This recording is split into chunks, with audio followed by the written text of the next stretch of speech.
हिंदू मुस्लिम बहू ने किया त्योहारों पर ससुराल का बंटवारा। दीपक, मैं तुमसे बहुत प्यार करती हूँ, पर कहीं ना कहीं मुझे ऐसा लगता है कि एक दिन तुम मुझे ये हिंदू मुस्लिम के भेदभाव के कारण, अपने परिवार के कारण मुझे छोड़ ना दो। इसका मतलब फरीन, तुम्हें आज तक कभी मेरे प्यार पर विश्वास ही नहीं हुआ। तुम्हें आज तक ट्रस्ट इश्यू है कि मैं तुम्हें तुम्हारे मुसलमान होने के कारण छोड़ दूंगा। ठीक है, लेकिन बस आज तुम्हारे अंदर का ये डर, ये ट्रस्ट, ये इश्यू मैं हमेशा के लिए खत्म कर दूंगा। चलो मेरे साथ। दीपक फरीन का हाथ पकड़ के पार्क के बाहर लेकर आता है। दीपक, तुम मुझे कहाँ लेकर जा रहे हो? फरीन के कई बार बोलने पर भी दीपक उसकी बातों का कोई जवाब नहीं देता। वह चुपचाप उसका हाथ पकड़कर चलता जा रहा था। फिर अचानक से एक मंदिर के आगे दीपक रुकता है और कहता है, ये देखो, आ गया मंदिर। आज यहाँ इस मंदिर में तुमसे शादी करके तुम्हारा डर, तुम्हारा हर ट्रस्ट इश्यू को मैं हमेशा हमेशा के लिए खत्म कर दूंगा। अब दीपक मंदिर में आकर फरीन से शादी कर लेता है और कुछ ही देर में उसको लेकर अपने घर पहुंचता है, जहां दीपक की माँ गायत्री दरवाजे को खोलती है। अरे, तूने शादी कर ली? तूने घर में इस बारे में बात करना तक जरूरी नहीं समझा? पर ठीक है, अगर शादी हो ही गई है तो तू बहू को लेकर घर के अंदर आ जा। तभी मुस्लिम बहू को देखकर कोमल कहती है, वो सब तो ठीक है माँ जी, पर आप ये तो देखिए, बहू मुस्लिम है, हमारे धर्म से अलग। ये कैसी अनएजुकेटेड बातें कर रही हो अभी आप? किसी भी रिश्ते में एक दूसरे की अंडरस्टैंडिंग मैच होनी चाहिए, धर्म का नहीं। एक ही धर्म में हुई शादी भी आजकल सक्सेसफुल नहीं हो पाती, और जब हम अलग अलग धर्म में शादी करके खुश रह सकते हैं तो इसमें प्रॉब्लम क्या है? खुश रहना ज्यादा इंपॉर्टेंट करता है। लगता है बिल्कुल सिखा पढ़ाकर ट्रेन कर दिया है मेरे देवर जी को। अभी तो घर में कदम रखे हुए एक दिन भी नहीं हुए हैं और देवर जी ने इस मुस्लिम की भाषा बोलनी भी शुरू कर दी। क्या सोचने लग गई कोमल बहू? कोई बात नहीं, मुस्लिम ही सही, पर आज से ये इस घर की बहू है। जा बेटा, बहू को उसके कमरे में लेकर जा। अब दीपक फरीन को लेकर अपने कमरे में आ जाता है। अगले दिन सुबह फरीन अपनी पहली रसोई का खाना बनाकर अपने पूरे ससुराल वालों को खिला रही होती है। अम्मी जान, मुझे आपसे एक बात कहनी थी। अम्मी जान क्या होता है? माँ जी कहो। हमारे यहाँ अम्मी जान नहीं कहा जाता माँ को। गुस्ताखी माफ करिएगा, आज के बाद कभी नहीं बोलूंगी ये शब्द। अरे नहीं नहीं फरीन बहू, कोई बात नहीं, तुम मुझे अम्मी जान कहकर भी बुला सकती हो, मुझे कोई दिक्कत नहीं है। और कोमल बहू, तुम ये जबरदस्ती के रूल रेगुलेशन मत बनाओ फरीन के लिए। बोलो फरीन, क्या कहना था तुम्हें? वो अम्मी जान, कल से हम लोगों के रमजान शुरू होने वाले हैं। अरे वाह, ये तो बहुत ही अच्छी बात है। फिर तो हमें स्वादिष्ट स्वादिष्ट पकवान सहरी और इफ्तारी में खाने को मिलेंगे। अरे तो इसमें पूछने वाली क्या बात है? बहू, तुम जैसे अपने घर पर अपने रमजान के रोजे रखा करती थी, उसी तरह तुम यहाँ भी अपने रोजे रखो। और अगर तुम्हें किसी भी चीज की जरूरत हो तो कोमल है, मैं हूँ, दीपक है, किसी को भी बता देना, वो तुम्हारी मदद कर देंगे। जी शुक्रिया अम्मी जान। अब अगले दिन फरीन सुबह के 3 बजे सहरी का खाना बना रही होती है, तभी वहाँ पर गायत्री आती है। अरे बहू, इतनी सुबह सुबह तो रसोई में? हाँ वो अम्मी जी, रमजान है ना आज से, इसलिए सुबह की सहरी बना रही हूँ, फिर नमाज भी पढ़ना है। अरे मेरे तो दिमाग से ही निकल गया था। ला तू ये सब मुझे दे, मैं बनाती हूँ, तो अपनी सुबह की नमाज पढ़ ले, मैं तब तक तेरे लिए सहरी बना देती हूँ। अब गायत्री फरीन के लिए सहरी बनाने लगती है, वहीं फरीन अपने कमरे में आकर सुबह की नमाज पढ़ रही होती है। अब कुछ देर बाद गायत्री सहरी का पकवान डाइनिंग टेबल पर परोसती है, जहाँ सभी लोग सहरी के पकवान को खा रहे होते हैं। वहीं कोमल कहती है, अरे आज तो सुबह के ब्रेकफास्ट में कई तरह के आइटम्स बना रखे हैं। हाँ वो मेरे रमजान स्टार्ट हो गए हैं ना जेठानी जी, तो ये सब सुबह की सहरी का पकवान है। अच्छा, तो अब यहाँ पर रोजे भी मनाए जाएंगे, चलो बढ़िया है। इसी तरह फिर से फरीन रसोई में शाम के 4 का पकवान बना रही होती, तभी गायत्री वहाँ आती है। कोमल बहू, कहाँ हो तुम? जरा रसोई में आना। अब माँ जी को क्या हो गया है, मुझे क्यों आवाज दे रही हैं? जाकर देखती हूँ। जी माँ जी, बताइए क्या हुआ? सारा दिन अपने कमरे में क्या करती रहती हो कोमल बहू? जरा फरीन की भी मदद कर दिया करो, इसके रमजान चल रहे हैं और इसने रोजा रखा हुआ है। सुबह से एक बूंद पानी भी नहीं पिया है फरीन ने, और अब अपने इफ्तार का खाना बना रही है। अरे कम से कम तुम इसके लिए सहरी या इफ्तार का एक टाइम का खाना ही बना दिया करो, जिससे इसकी थोड़ी मदद हो जाए। अरे भला मैं क्यों बनाने लगी इफ्तार या सहरी का खाना? अरे जिसका त्योहार उसी पर साजे। और माँ जी, मैं हिंदू हूँ, मुसलमान नहीं, मुझे क्या पता इन मुसलमानों में सहरी और इफ्तार के पकवान में क्या खाया जाता है। अरे कोई बात नहीं अम्मी जी, आप तो खामखा ही परेशान हो गई, और वो सही तो कह रही हैं। भला उन्हें कैसे पता होगा कि एक मुस्लिम रमजान में सहरी और इफ्तार में क्या खाता है? ये तो सिर्फ मैं ही जानती हूँ, इसलिए मैं अपनी सहरी और इफ्तार का खाना खुद बना लिया करूँगी। आप लोग परेशान मत होइए। बहुत ही नेक दिल बच्ची है। अच्छा ठीक है, तू बना ले, बाकी तुझे किसी चीज की जरूरत हो तो तू मुझे बताना, मन में मत रखना। ऐसे ही कुछ दिन गुजरते हैं और फरीन का अपने हिंदू ससुराल में 10 से 12 रमजान खुशी खुशी निकल गए थे और कुछ ही दिनों में अब होली आने वाली थी। तभी कोमल अपने कमरे में खुद से बातें करते हुए कहती है, 3 दिन बाद हमारा होली का त्योहार आने वाला है। बहुत हो गया ये रमजान रोजे, अब हम होली मनाएंगे। जहाँ तक मुझे लगता है फरीन को तो ये रंग वंग लगाना और खेलना पसंद होगा नहीं, और मैं नहीं चाहती कि उसके रोजे की वजह से मेरा 1 साल बाद आया हुआ त्योहार खराब हो। कुछ तो करना पड़ेगा। अगले दिन सुबह फरीन रसोई में काम कर रही होती है, तभी वहां पर कोमल आती है और फरीन से कहती है, सुनो फरीन, 2 से 3 दिन बाद हम लोगों का होली का त्योहार शुरू होने वाला है। जहां तक मुझे लगता है कि तुम्हें तो होली खेलना पसंद होगा ही नहीं, क्योंकि तुम मुस्लिम हो, और मैं नहीं चाहती कि तुम्हारे रमजान की वजह से मेरा होली जैसा त्योहार खराब हो। इसलिए मैंने सोचा है कि जब तक हमारा त्योहार चलेगा तब तक के लिए हम ससुराल में बंटवारा करेंगे। जहाँ मैं अपना होली का त्योहार मनाऊंगी, वहीं दूसरी तरफ तुम अपना रोजा मनाना, जिससे हम दोनों को ही किसी चीज की दिक्कत ना हो। दरवाजे से अंदर आती हुई गायत्री कोमल की सारी बातें सुनकर कहती है, अरे ये कैसा बर्ताव कर रही हो तुम फरीन के साथ? अरे तुम दोनों चाहो तो एक ही जगह रहकर दोनों ही अपने अपने त्योहार को अच्छी तरीके से मना सकती हो, भला बंटवारा करने की क्या जरूरत आ गई? नहीं माँ जी, आप कुछ मत बोलिए। अब फैसला हो गया है कि हम त्योहारों में बंटवारा ही करेंगे ससुराल का। और वैसे भी फरीन तो होली मना नहीं सकती, क्योंकि उसे 3 टाइम नमाज पढ़नी होती है, ना ही वो कोई पकवान खा सकती है इस बीच, तो रंग क्या खाक खेलेगी। इसलिए फैसला हो गया कि वो एक तरफ फरीन अपना रमजान करेगी और दूसरी तरफ हम होली का त्योहार मनाएंगे। अब कुछ ही देर में कोमल घर के बीचों बीच एक बहुत बड़ा पर्दा टांगकर घर को 2 हिस्सों में बांट देती है, मुस्लिम और हिंदू। अब अगले दिन कोमल होली की शॉपिंग करने बाजार जाती है, जहां पर वह तरह तरह के गुलाल के पैकेट और खाने पीने का सामान खरीदती है और कुछ देर बाद घर लौटती है। देखिए माँ जी, मैंने होली के त्योहार के लिए कितनी सारी शॉपिंग करी है। ये देखिए, लाल, पीला, नीला, आसमानी, हरे तरीके का रंग खरीदा है, और पकवान बनाने के लिए मैंने गुजिया, मालपुआ, सबकी सामग्री भी खरीद ली है।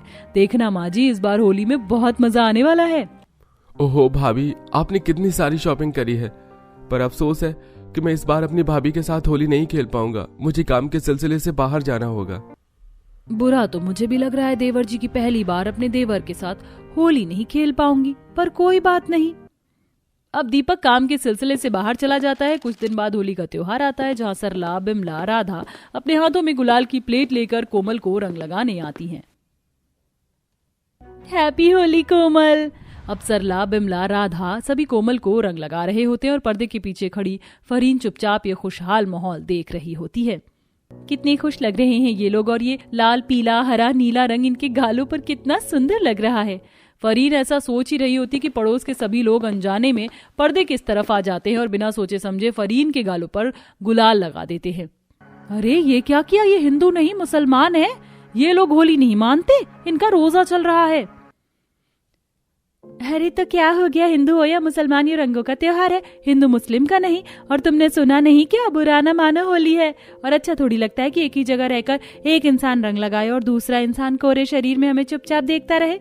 राधा की बात सुनते ही फरीन खुश होकर कहती है, सुनिए, क्या ये थोड़ा सा रंग मैं आपकी गालों पर भी लगा सकती हूँ, अगर आपकी इजाजत हो तो? अब बिल्कुल बेझिझक रंग लगाओ, जितना रंग लगाना है उतना लगाओ, ये तुम्हारा भी त्योहार है। कोमल को अब अंदर ही अंदर शर्मिंदगी महसूस होती है कि यह काम उसने क्यों नहीं किया जो पड़ोस की राधा कर रही थी। तभी कोमल कहती है, फरीन, तुम एक बार मुझसे भी तो कहती ना कि तुम्हें रंग लगाने का इतना शौक है और तुम्हें ये त्योहार भी पसंद है, तो मैं कभी अपने घर को 2 हिस्सों में बंटवारा नहीं करती।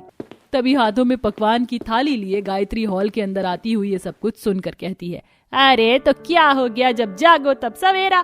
अब पता चल गया तो अब लगा लो एक दूसरे के गालों पर गुलाल और बिखेर दो आसमान में इतने रंग की धरती पर किसी को हिंदू मुस्लिम का ये भेदभाव दिखाई ना दे। मेरे दोनों बेटों की शादी एक साथ हो गई। अब बस जल्दी से भगवान इस घर में नन्हे मुन्ने मेहमान भी भेज दे तो मैं गंगा नहा लूं। आज शांति अपनी दोनों अमीर और गरीब बहू का गृह प्रवेश करवाती है। आरती जो कि गरीब मायके से थी, वहीं भारतीय अमीर परिवार से ताल्लुक रखती थी। अब देखते ही देखते 1 हफ्ता बीत जाता है और 1 हफ्ते बाद, अरे शोभा बहन, आप आइए बैठिए ना, मैं अभी आपके लिए चाय बनवाती हूँ। नहीं नहीं बहन, मैं अपनी बेटी से बस यहाँ मिलने के लिए आई हूँ। और हमारे में तो बेटी के ससुराल का पानी तक नहीं पिया जाता, चाय तो बहुत दूर की बात है। क्यों आंटी, ये सारे तो पुराने रीति रिवाज हैं, इसीलिए आज तो आपको मेरे हाथों की चाय पीनी पड़ेगी। बेटा, अगर चाय बना रही हो तो 2 कप इधर भी बना देना। मैं भी अपनी बहू के साथ अपनी बेटी से मिलने के लिए आई हूँ ना। और इन गरीबों की तरह सिर्फ 1 किलो सेब नहीं बल्कि मिठाई और फ्रूट्स लेकर आई हूँ। अब बेटी के हाथ खाली हाथ आना थोड़ी ना अच्छा लगता है। ममता आते ही बेचारी शोभा को ताने दे देती है। ये देख शांति अंदर जाकर अपनी दोनों बहुओं को बुलाती है। माँ, आपको देखकर मुझे बहुत अच्छा लग रहा है। जेठानी जी, आप तो जानती है मैं अमीर घर से हूँ, अब मुझे खाना बनाना आता नहीं। मेरी माँ यहाँ पहली बार आई है अपनी किटी पार्टी छोड़कर, इसलिए आप सबके लिए चाय बना ही रही हो तो मेरी माँ के लिए भी कुछ खाने के लिए बना देना। नहीं जी, मुझे तो यकीन ही नहीं हो रहा, आप अपनी गरीब जेठानी के साथ कैसे रह रही हैं? आपने इनके कपड़े देखे हैं? मुझे तो बदबू आ रही थी इनमें से। ममता और उसकी बहू की ऐसी बातें सुनकर कोई कुछ नहीं बोलता और बेचारी आरती खाना बनाने के लिए रसोई में जाती है। कुछ देर में आरती खाना बनाकर बाहर आती है और ममता अपनी बहू और पूरे परिवार के साथ खाने को एंजॉय करती है। तो वहीं शोभा कुछ देर अपनी बेटी के साथ बात करते हैं और अपने घर चली जाती हैं। और उसके जाने के बाद अच्छा हुआ जो वो गरीब औरत चली गई। जब से यहाँ बैठी थी तब से मैं कुछ भी नहीं खा पा रही थी। अब इतना सारा खाना सामने रखा है तो क्यों ना हम किटी पार्टी कर लें। काजल बेटा, तुम जाकर दुकान से थोड़ी सी कोल्ड ड्रिंक ले आओ और कुछ ताश भी। माफ करना बहन, आपको किटी पार्टी करनी है आप कर लीजिए, पर हम ऐसी पार्टी नहीं करते। वैसे भी मेरे मंदिर जाने का समय हो गया है। शांति बहाना बनाकर काजल के साथ मंदिर चली जाती है और ममता अपनी बहू बेटी के साथ किटी पार्टी करती है और ताश खेलती है। उन लोगों के जाने के बाद जब मंदिर से शांति और काजल घर आते हैं तो पूरा घर बिखरा देखकर काजल का खून खौल उठता है। छोटी भाभी, आपकी माँ कहने को तो इतनी अमीर है और अपनी अमीरगिरी भी झाड़ के चली गई, पर क्या उनके पास इतना दिमाग भी नहीं है कि दूसरे के घर आकर यूं किटी पार्टी नहीं की जाती और न ही इतनी गंदगी की जाती है। आप तो अमीर घर से ठहरी, घर के एक काम भी नहीं करोगी, अब क्या इतना सारा काम मैं और भाभी करें? काजल, ऐसा नहीं बोलती, वो भी तुम्हारी छोटी भाभी है और तुम जाकर आराम कर लो, ये सारा काम मैं कर लूंगी। जेठानी जी, आपको तो अच्छा लग रहा होगा, ननद जी मुझे सुना रही है, पर आपको इतना अच्छा बनने का शौक है तो ठीक है, आप ही करें घर के काम, मैं अभी जा रही हूँ आराम करने। इस तरह सब अपने अपने कमरे में जाकर आराम करने लगते हैं और बेचारी आरती अकेले पूरे घर की सफाई करती है। इसी तरह कुछ दिन बीत जाते हैं और एक दिन फिर से शोभा अपनी बहू और छोटी बेटी के साथ थोड़ा सा अचार पापड़ बनाकर अपनी बेटी के घर आती है, जहां वो देखती है कि पहले से ही ममता अपनी कुछ दोस्त के साथ वहां बैठकर किटी पार्टी कर रही है। देखा बहन, यही है वो गरीब औरत जिसकी बात मैं तुमसे कर रही थी। वैसे शोभा बहन, तुमने कभी किटी पार्टी की नहीं होगी, इसलिए आओ हमारे साथ शामिल हो जाओ। वो सब तो ठीक है बहन, पर बेटे के घर का पानी तक नहीं पिया जाता और आप बार बार यहाँ आकर किटी पार्टी कर रही हैं, ये तो सही नहीं है। अब तुम मुझे सिखाओगी कहाँ किटी पार्टी करनी है और कहाँ नहीं। और मैं यहाँ अपनी बेटी से मिलने आई थी और पास में ही मेरी दोस्त रहती है, एंड इस बार किटी पार्टी करने की बारी मेरी थी, इसलिए मैं यहाँ आ गई। बेटा, तुझे मेरी किटी पार्टी से कोई प्रॉब्लम तो नहीं है? माँ, मेरा घर भी तो आप ही का घर है, फिर मुझे कैसी दिक्कत हो सकती है? सही कहा ममता तूने, तेरी बेटी की जेठानी की बात सच में बहुत करीब और पुराने ख्यालात की है, और सारे मायके वाले भी। आंटी जी, जरा सोच समझ कर बोलिए, हम भले ही गरीब हैं पर इसका मतलब ये नहीं कि आप हमारा मजाक बनाएं। माँ जी, अंदर चलिए, हम यहाँ ननन जी से मिलने आए हैं, ना कि इन लोगों से। इतना बोलकर शोभा अपनी बहू और छोटी बेटी के साथ अपनी बेटी के पास जाती है, जहां वो देखती है कि उसकी बेटी अकेली ससुराल के कामों में लगी पड़ी है और किटी पार्टी से बाहर ममता तेज वॉल्यूम में गाने चलाकर अपने दोस्तों के साथ पार्टी एंजॉय कर रही है, नाच रही है, लूडो खेल रही है। माँ, मैं तो छोटी भाभी के अमीर मायके वालों से परेशान हो गई हूँ। हर 2 दिन बाद मुंह उठाकर आ जाती हैं और घर गंदा करके चली जाती हैं। अब मैं कुछ नहीं करने वाली, मैं जा रही हूँ। माफ करना बड़ी भाभी, पर आपको अकेले ही ये सब करना होगा, और अगर ना कर पाओ तो अपने अमीर देवरानी से मदद ले लेना। कोमल नाराज होकर वहां से चली जाती है, जिसके बाद शोभा और उसकी बड़ी बहू आरती के घर के काम में मदद करती है और वहां से चली जाती है। अब रात को जब शांति के दोनों बेटे घर आते हैं तो दोनों ही बहुएं आज के दिन के बारे में बताती हैं। आपको पता है, मैं बहुत थक जाती हूँ। हर 2-3 दिन बाद देवरानी जी के मायके वाले यहाँ किटी पार्टी के लिए आ जाते हैं। मेरी माँ आज भी आई और मेरे साथ काम करवा कर चली गई। आप एक बार देवर जी से बात करो ना, क्या पता उनके समझाने पर देवरानी जी मान जाए। मैं इन सब में क्या ही बोल सकता हूँ, घरेलू मामले हैं, तुम घर की औरतें ही संभाल लो। बस करो भारती, जब भी आता हूँ शिकायतें लेकर बैठ जाती हो। पता है मुझे भाभी गरीब है, तुम अमीर हो, और उनकी माँ जो खाने लेकर आती है वो तुम्हें पसंद नहीं है, पर तुम्हें किसी ने तो नहीं बोला ना वो खाना खाने के लिए, फिर क्यों छोटी छोटी बातों को लेकर बैठ जाती हो। आपसे कुछ भी बोलो, आप मुझ पर ही भड़कते हो, मुझे आपसे बात ही नहीं करनी। दोनों भाई घर के मामलों से अपना पल्ला झाड़ लेते हैं और इसी तरह कुछ दिन बीत जाते हैं। और अब आए दिन ममता अपनी बहू और सहेलियों के साथ आकर घर पर किटी पार्टी करती है, जिस वजह से आरती काफी ज्यादा परेशान हो जाती है। इसी तरह एक दिन सबको पता चलता है कि शांति की दोनों बहू गर्भवती हैं, जिसके बाद शोभा अपनी बहू और ममता अपनी कुछ दोस्तों के साथ अपनी बेटी को बधाई देने के बहाने ससुराल आती है। मेरी बेटी गर्भवती है, पार्टी तो बनती है, आज हम यहीं पार्टी करेंगे। तो आरती बेटा, तुम ना यहाँ पर कुछ कार्ड्स, कोल्ड ड्रिंक रख दो और डीजे चला दो, साथ में कुछ फ्रूट चाट और 3-4 खाने की चीज बना लो। वो तुम भी प्रेग्नेंट हो ना, इसलिए ज्यादा परेशान नहीं करेंगे। शांति जी, आज तो आपको भी पार्टी में शामिल होना होगा। माफ करना बहन, पर आज मुझे कीर्तन में जाना है और काजल भी कॉलेज गई है। घर में दोनों बहुएं हैं, आप उनके साथ किट्टी पार्टी एंजॉय कीजिए। इतना बोलकर शांति वहां से चली जाती है और भारती अपनी मां के साथ बैठकर डीजे चलाकर कभी डांस करती तो कभी कार्ड खेलती और कभी कोल्ड ड्रिंक पीती। तो वहीं बेचारी आरती कभी फ्रूट काट कर उन्हें देती तो कभी उनके लिए छोले भटूरे बनाती। और तभी वहां शोभा अपनी बहू के साथ आती है और अपनी बेटी की ऐसी हालत में काम करता देख उसके पास जाती है और उससे कहती है, अरे बेटा, तो इस हालत में इतना काम कर रही है, थक जाएगी, तू बैठ जा। अब हम आ गए हैं ना, मैं और तेरी भाभी सब संभाल लेंगे। प्रेगनेंसी के शुरुआती महीनों में ज्यादा ध्यान रखना पड़ता है। माँ, ये जूस बाहर दे कर आना है। शोभा जूस लेकर बाहर जाती है और वो देखती है कि फ्रूट चाट में रखा पपीता भारती खा रही है। ये देख शोभा जल्दी से उसके हाथ से पपीता छीन कर फेंक देती है और उससे बोलती है, अरे भारती बेटा, ये तुम क्या कर रही हो? तुम्हारा 3रा महीना चल रहा है और तुम पपीता खा रही हो। ऐसे टाइम पर ना तो हमें डांस करना चाहिए और ना ही हमें पपीता खाना चाहिए। अगर तुम्हारी हिम्मत कैसे हुई मेरी बेटी के लिए ऐसी बात करने की? इतना बोलकर ममता जैसे ही शोभा को जलील करने लगती है, वैसे ही भारती के पेट में दर्द होने लगता है और वो वहीं पर बेहोश होकर गिर जाती है। बाहर से आ रही शोर की आवाज सुनकर आरती अपनी भाभी के साथ भागती हुई बाहर आती है और उसका पैर फिसल जाता है और उसके पेट में भी चोट लग जाती है। अब ममता और शोभा सभी के साथ अपनी अपनी बेटियों को अस्पताल ले जाती है। कुछ देर में पूरा परिवार भी अस्पताल पहुंच जाता है, जहां उन सबको पता चलता है कि आरती और भारती दोनों का ही मिसकैरेज हो गया है। ये खबर जानने के बाद ममता को अपनी गलती का एहसास होता है और वो सभी से माफी मांगती है। ये सब मेरी वजह से हुआ है, मेरी ही गलती की वजह से ना सिर्फ मेरी बेटी का बल्कि आरती बेटी का बच्चा भी अब इस दुनिया में नहीं रहा। आप मुझे माफ कर दीजिए। इस घर के लोग भले ही आपको माफ कर दे, पर मैं आपको कभी माफ नहीं करूंगा। आप ना आकर किटी पार्टी करती, ना भारती पपीता खाती और ना ही भाभी को भाग कर आना पड़ता। ये सब आपकी और आपकी किटी पार्टी की वजह से हुआ है। नहीं बेटा, ऐसा नहीं बोलते। ममता बहन ऐसा नहीं चाहती थी, ये तो बस होनी थी। हमें सारी चीज भूल कर आगे बढ़ना चाहिए। भगवान ने चाहा तो हमें ये खुशखबरी दोबारा मिलेगी।